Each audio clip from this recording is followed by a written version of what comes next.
It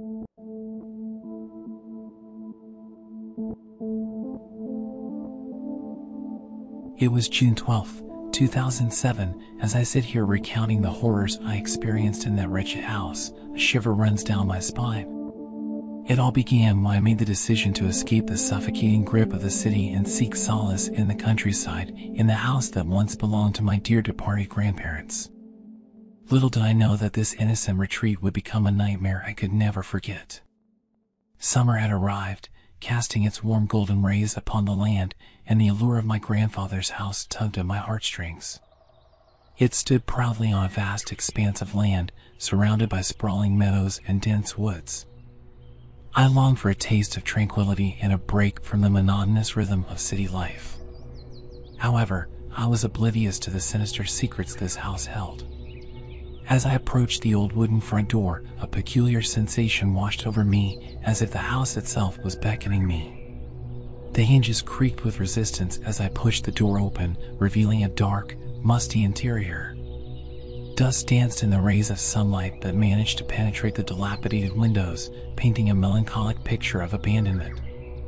The first few days were peaceful, as I explored every nook and cranny of the house, enveloped in the memories of my childhood. But as night fell, an eerie silence descended upon the house, broken only by strange sounds that seemed to emanate from the very walls. It was as if whispers carried on the wind, whispering secrets that refused to be heard.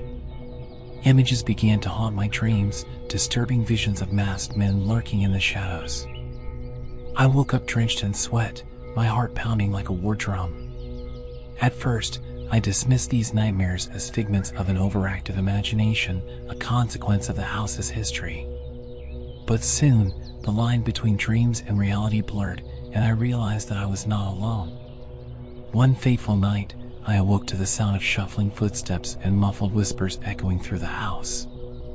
Fear gripped my heart as I tiptoed down the hallway, desperate to catch a glimpse of the intruders. But every time I neared the source of the noise, it would shift, as if taunting me, leading me on an endless chase through the labyrinthine corridors.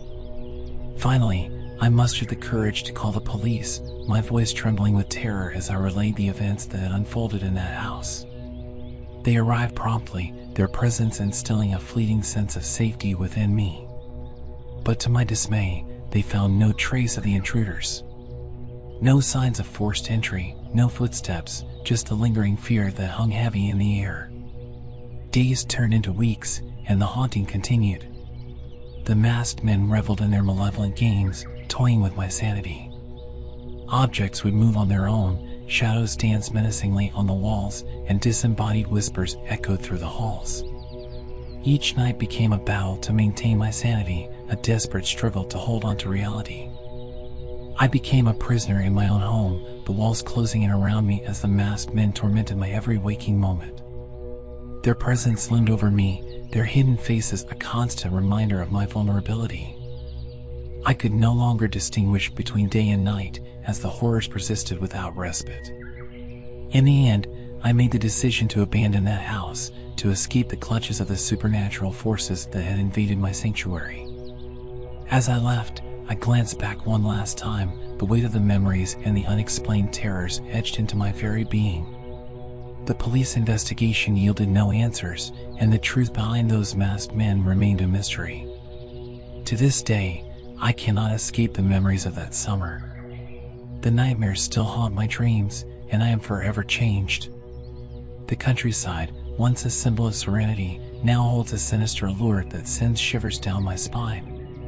The house of my grandparents, once a sanctuary, is forever tainted by the horrors that unfolded within its walls.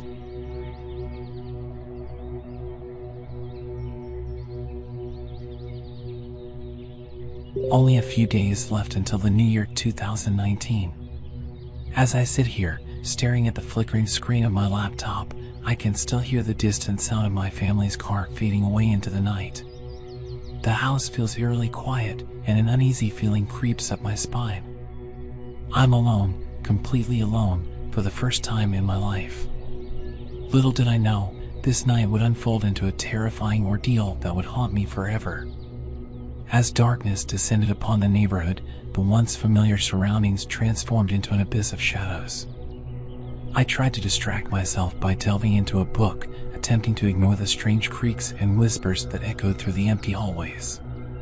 But my imagination got the better of me, conjuring up visions of lurking figures in every corner of the house. Suddenly, a gust of wind rattled the windows, causing me to jump in my seat. The uneasy feeling intensified, and an inexplicable sense of being watched sent shivers down my spine.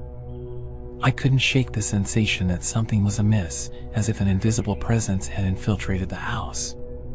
Seeking solace, I decided to turn on some music to drown out the silence. But as soon as the first notes filled the air, the lights flickered and died, plunging me into complete darkness. Panic set in, and my heart raced as I fumbled through the blackness, searching for a flashlight. Finally, I managed to locate the flashlight and clicked it on, only to be greeted by a sight that chilled me to the bone. Shadows danced along the walls, elongating and contorting into sinister shapes. The air turned icy cold, and a pungent scent of decay filled the room. I could no longer deny that I was not alone. A voice, barely audible, whispered my name from the darkest corner of the room. It sounded familiar yet twisted, as if mimicking the voice of a loved one. Fear rooted me to the spot, rendering me incapable of escape. The voice grew louder, more insistent, urging me to join it in the darkness. Summoning every ounce of courage I had left, I ventured cautiously toward the source of the voice. The floorboards creaked beneath my feet, each sound echoing through the desolate house. I could feel the presence closing in on me, its malevolence permeating the air. As I approached the corner, a grotesque figure materialized before me. Its form was twisted and contorted, a macabre embodiment of my worst nightmares. Its hollow eyes locked onto mine, searing into my soul with a malevolent intensity. I could feel its hunger, its desire to consume everything that was good within me. I tried to scream, but my voice failed me, silenced by the grip of fear. The figure lunged at me, its jagged claws reaching out for my throat. I fought with every ounce of strength, desperately clawing at its grotesque face, but it was relentless, overpowering me with its supernatural strength. Just as I felt my last breath slip away, a burst of blinding light filled the room. The figure recoiled, shrieking in agony. Through the haze, I saw the silhouette of my family standing in the doorway, their faces etched with concern and terror. With their arrival, the malevolent presence dissipated into thin air, leaving only an oppressive silence in its wake. It was over, but the memory of that night would forever haunt me, a constant reminder of the horrors that lurk in the darkness when one is left alone.